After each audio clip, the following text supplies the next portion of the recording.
So a few little jobbing jobs really just to show you. So a bit of skirting in this bathroom around a shower. A bit of old MDF skirting was a bit gone really, a bit rough. So it's just called in to change that. I've done quite a lot of work in this house over the years really. So just took that off, bought some new skirting with me. Wasn't sure what size it was, so I got a customer to measure it. And then I put a, what do you call it, not a mitre, a scribe joint on it, just to make it fit in there. There's that little piece there, and then just in two little return ends. Always finish them like that, never just finish with a raw bare edge, it just looks so unprofessional. So that's my little setup. I've got one of these saw frame things from, I think it was Toolstation or Screwfix, one of these frames, only cheap, and then I just use my Makita chop saw. And I usually bring a bandsaw. If I don't know exactly what size the skirting is, I'll bring a bandsaw with me just in case I might need to run a tiny amount, you know, just off the bottom or something like that, because you never know if it's going to be exactly the same. So there we go, all nice and tidy. I painted it before I put it on as well. Thought I'd save a bit of time and gave it 2 coats of paint before I brought it up and stuck it. So that's that done.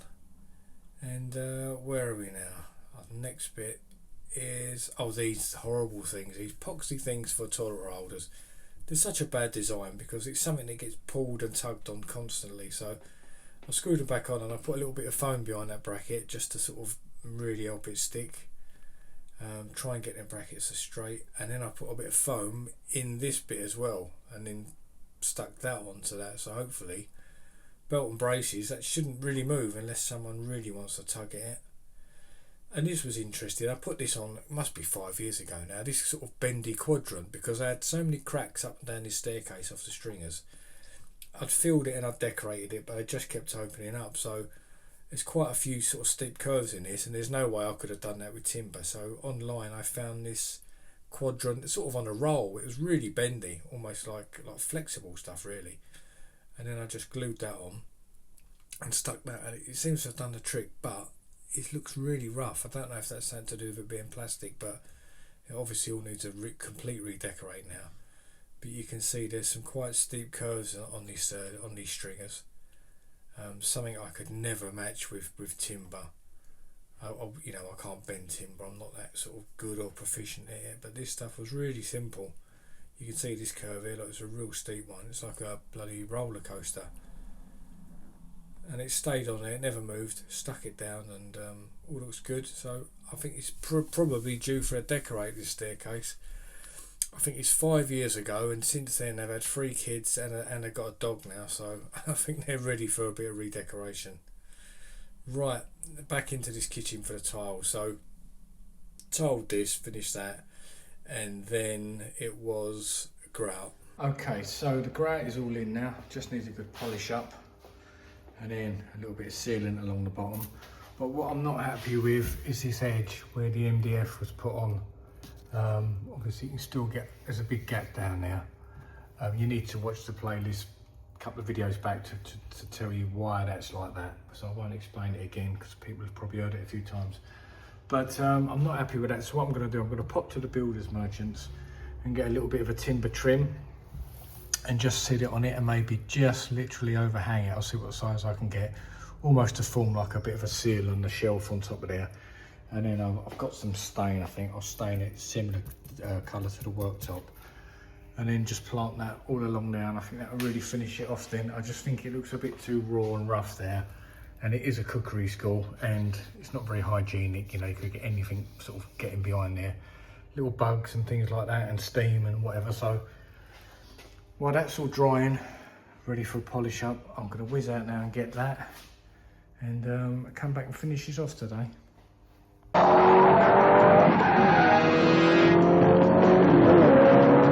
So as you can see from that video, it's just a few days of like jobbing about really for me. Nice easy work, not great earners, but it's just, you know, it's easy on the body. So just clearing up all these little jobs that I've got coming along really. And they're, to be honest, they're not jobs I want, they're not jobs I go for or I advertise for. They're just jobs that come my way because you've got so many customers and people know you're like a decent fella.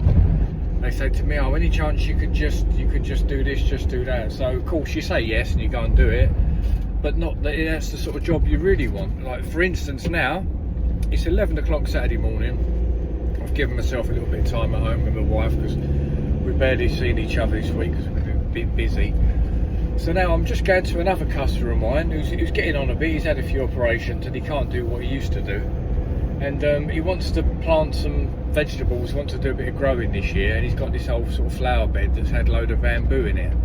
And he hasn't got the strength to get the bamboo dug out of it. So, of course, he's rung me up and said, you know, would you do that for me? And of course, I'll say yes. So, this is how it works. I'm going out now, 11 o'clock Saturday morning. I've no wish to be digging bamboo out of the bottom of a flower bed, but you can't say no because these are customers, and I know that he's got no one else that's going to come round and do it for him, you know, without probably charging a ridiculous amount of money. So you end up saying yes to these things, but you don't really want them. I don't want to be going out Saturday morning doing this, but it's just what you do. And if you're a decent person and you've got decent customers, you look after them, and then that repays itself because they pass your number on to other people. So it's all part of the circle, I suppose. As soon as you say no, people think, oh, you've got a bit funny there. That's probably where your name doesn't get passed on anymore. So it's a little bit of give and take when you're self-employed. You know, you can't just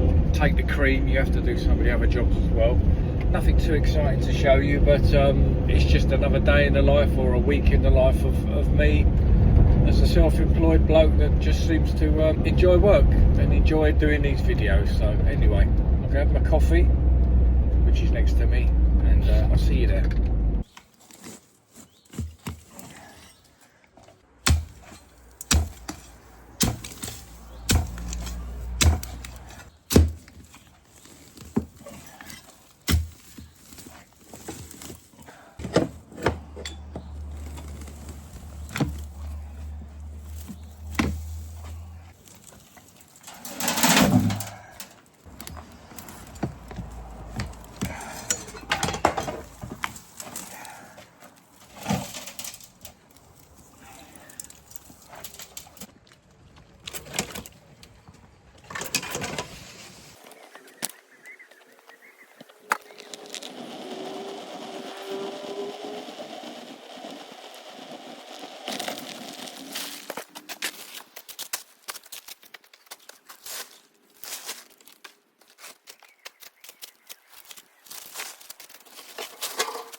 So lucky enough, only the top of that bamboo, it was like a carpet. So as deep as that trough was, the bamboo was only about like a 6 to 8 inch carpet along the top. So I've managed to get it all off, which leaves really good soil from the top of that to the bottom of the trough, which is what they want because they're going to plant in it anyway. So that being the case, I've said I'll take this stuff because I'm going to the rubbish tip tomorrow.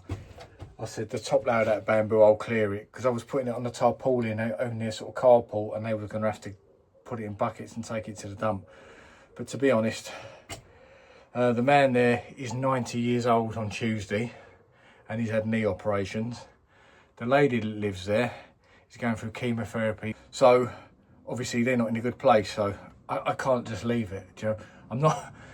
I'm not trying to be Kirk Johnson, but this is the real life of me and what I do. You know, sometimes you just come up against situations and you think, I can't leave them with that. It's going to take me 10 minutes just to chuck it on my van, take it to the dump.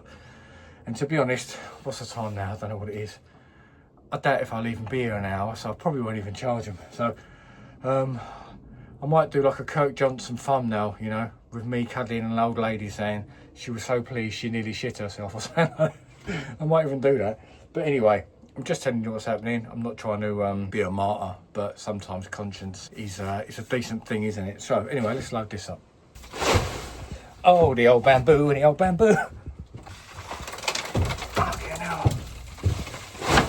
now I've got a ton of bamboo on the van. Right, so their bamboo's gone, and it's all in there for me.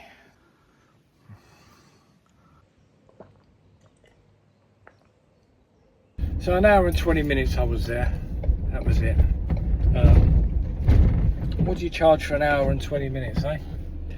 To people that you know. different if you're being called up, you know, like fresh out of the blue, and it's like a bit of a handyman job. And you can charge someone, you can say something, I don't know, it's whatever, 30, 40 quid an hour, whatever.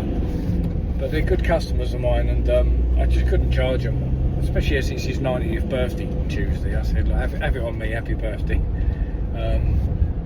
But he's a proud man, you know. He didn't want it. He wanted to pay me something, and I said, look, next job that comes on, I'll charge you on top of that, and you pass my name on anyway. So honestly, don't worry about it.